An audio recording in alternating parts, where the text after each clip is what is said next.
కనుక పితృదేవతలు అంటే మన తండ్రి మన తాత అని మాత్రమే కాదు, కాదని కూడా కాదు.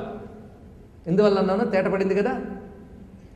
మనకి పెద్ద మేధావుల్లో కూర్చుని చాలా చాలా ప్రశ్నలు వేస్తుంటాం. ఎందుకంటే ఎంత చెప్పినా ఈ పాదం నుంచి ఈ తల వరకే ఉన్న దేహమే నేననే భ్రాంతి అంత తేలిగ్గా పోదు.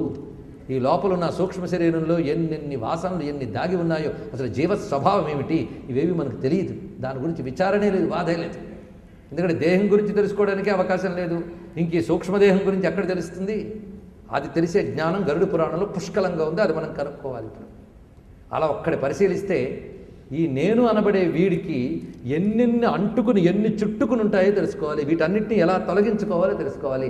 వాటన్నింటినీ వదిలించుకుంటేనే అసలు నేను తెలుసుకోగలను. ఆ వదిలించుకునే పద్ధతులు విచారణ ఒకవైపు అయితే సత్కర్మాచరణ మరొక వైపు, రెండు కలిసి వెళ్తూ ఉండాలి. అందుకే ఇవన్నీ దోహదపడతాయి. ఆ దోహదపడేటప్పుడు పితృదేవతల అనుగ్రహం లేకపోతే నీకు సరైన ఉపాధి లభించదు.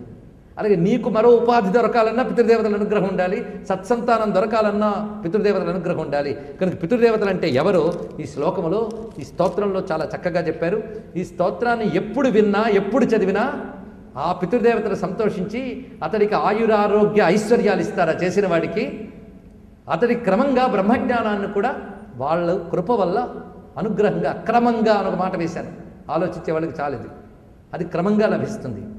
అంతేకాదు దీనిని శ్రాద్ధకర్మంలో కానీ ఇతరత్ర అమావాస్య లాంటి తిథుల్లో కానీ దీన్ని కానీ చదివినట్లయితే అతడు సంపూర్ణమైన ఆయురారోగ్యాలతో ఉండడమే కాకుండా ఈ జన్మ ఎత్తినందుకు సార్థకత సంపాదించగలడు.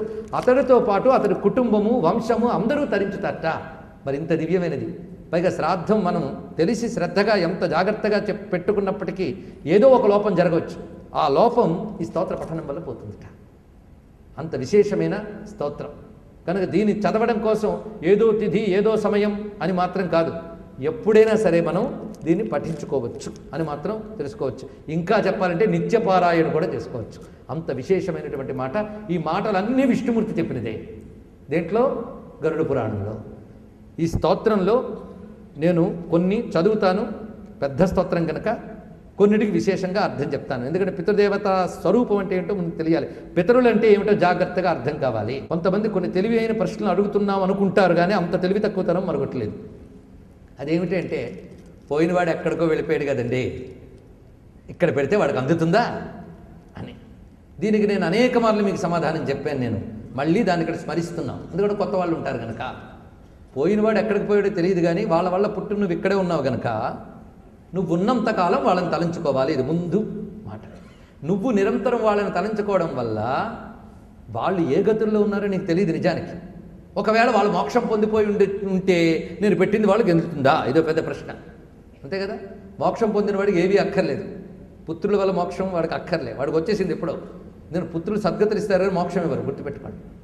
మరి పితృదేవత పూజ వల్ల మోక్షం వస్తుంది అంటే బ్రహ్మజ్ఞానం పొందడానికి అవకాశం దొరుకుతుంది అని మాత్రమే. అంతేగాని అదేం తిన్నగా మోక్షాన్ని ఇవ్వదు. బ్రహ్మజ్ఞానమే మోక్షం ఇస్తుంది. జ్ఞానాదేవి కైవల్యం, మిగిలినవన్నీ దానికి దారి తీస్తాయి. ఇది తెలుసుకోవాలి. సత్కర్మ కానీ సద్భక్తి కానీ బ్రహ్మజ్ఞానానికి దారి తీస్తుంది. బ్రహ్మజ్ఞానం మోక్షానికి హేతు అవుతుంది. ఇది మన సిద్ధాంతం. ఇది ముందు తెలుసుకోవాల్సింది.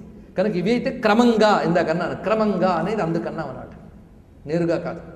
కనుకనే మనం బ్రహ్మజ్ఞానం మాట అటుంచుతాం. ముందు మనకి నరకగామి కాకుండా ఉండి సద్గతులు కొలిగేటువంటి యోగ్యత అయినా ఉందా, ఇది ఆలోచిద్దాం. ఆ సద్గతి కలగాలి అంటే పితృదేవతల అనుగ్రహం చాలా అవసరమే. అయితే పితృదేవతల అనుగ్రహం ఎవరికి అవసరం? మీకు నాకే కాదు, దేవతలు కూడా పితృదేవతలను ఆరాధిస్తారట. అది చెప్తున్నాడు. మరి ప్రజాపతులు పితరులను ఆరాధిస్తున్నారు, దేవతలు కూడా పితృదేవతలను ఆరాధిస్తారు. సిద్ధులు, యక్షులు, నాగులు, ఇలా ఏవైతే దివ్యజాతులు ఉన్నాయో వీళ్ళు కూడా పితరుల్ని ఆరాధిస్తున్నారు. పితృదేవతా వ్యవస్థ ఇంత విశిష్టంగా చెప్పబడుతున్నది. అందుకు 4 ఉపనిషత్తులు చదవగానే వెంటనే పితృకర్మల్ని వాటిని నిందించాడంటే వాడిని ఏమనాలి? భ్రష్టహా అనాలి. అది వాడి టైటిల్. మొత్తానికి ఇక్కడ ఈ పితృదేవతా వ్యవస్థ గురించి అర్థమవుతున్నది కదా. పైగా ఎవరు ఏ గతిలో ఉన్నారు నీకేం తెలుసు? ఎందుకంటే నీ పూర్వీకుల రక్తమే నీలో ప్రవహిస్తుంది, వారి యొక్క అంశాలే నీ దేహంలో ఉన్నాయి.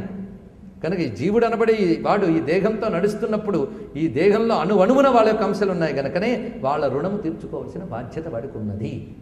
ఆ రుణం విమోచనం కోసం వాళ్ళని ఆరాధించాలి. దీనివల్ల ఒకవేళ వాళ్ళు దుర్గతుల్లో ఉన్నట్లయితే ఉన్న స్థితి కంటే ఉన్నత స్థితికి వెళ్ళే అవకాశం ఉంటుంది. అందుకే ఎంత పాపాత్ముడైనా నరకానికి పోతే సరైన పితృకర్మ వల్ల ఉద్ధరింపబడతాడా అని కొందరు అడగవచ్చు. వీళ్ళు చేసే కర్మ గట్టిగా ఉన్నట్లయితే కొంత మేరకు ఉద్ధరింపబడే అవకాశం ఉన్నది. ఇంకా వాడిది వాడికి ఉండాలి. ఇప్పుడు మనం బోల్డ్ సంపాదించుకున్నాం, రిటైర్ అయిపోయాం, మన దగ్గర కొంత డబ్బు ఉంది. మన పిల్లవాడు ఎక్కడి నుంచో అమెరికా నుంచో పంపిస్తే అది కూడా కలుపుకుని హాయిగా బతకగలం. అది మన దగ్గర కావలసినంత ఉన్నా వాడు పంపితే మనకి వేడి నీళ్ళకి చన్నీళ్ళకి వేడి నీళ్ళు పనికొస్తుంది. అవునా లేదా? అసలు లేదనుకోండి, వాడు పంపింది ఇంకా పనికొస్తుంది. కనుక పంపడం అనే ధర్మం వాడు చేస్తూ ఉంటే నీ దగ్గర ఉన్నదానికి కొత్తది కలుస్తుంది, లేదా అసలు లేని దానికి ఏదో కొంత లభిస్తుంది. అవునా లేదా? రెంట్లో ఏదైనా ఉంటుంది. వాడికి మించిపోయి వచ్చింది అనుకోండి, మీరిచ్చింది వాడిచ్చింది కూడా మళ్ళీ మీకే ఇస్తాడు. ఇది కూడా గుర్తుపెట్టుకోండి. అందుకే వాళ్ళకి అక్కర్లేకపోయినా వాళ్ళు ఎక్కడికో వెళ్ళినా, అంతేకాదు ఒకవేళ ఏదైనా దేహాన్ని వాళ్ళు పొంది ఉంటే ఆ దేహంలో ఆ జీవుడికి ఇక్కడ వీడు ఇప్పుడు పెట్టింది కూడా అందిస్తారు వాళ్ళు, తెలుసుకోవాలి. అలాగే నరకాదంలో ఉన్న వారిని కూడా ఉద్ధరించగలరు, ఉత్తమ లోకాల్లో ఉన్నప్పుడు కూడా అందిస్తారు. ఇక ముక్తి పొందిన వాడికి అక్కర్లేకపోయినా పితృదేవతలు చేసిన వాడికి అన్నీ అందిస్తారు. అది ఇక్కడ. అందుకు చేసి తీరవలసినదే. ఇన్ని అర్థములు క్లుప్తంగానే చెప్తున్నాను నేను. ఇంకా ఇతర విశేషాలన్నీ తర్వాత అధ్యాయాల్లో ఎలాగూ తెలుసుకుంటాం. ఇప్పుడు ఆ పితరులను ఉద్దేశించి చేసిన స్తోత్రం ఇది.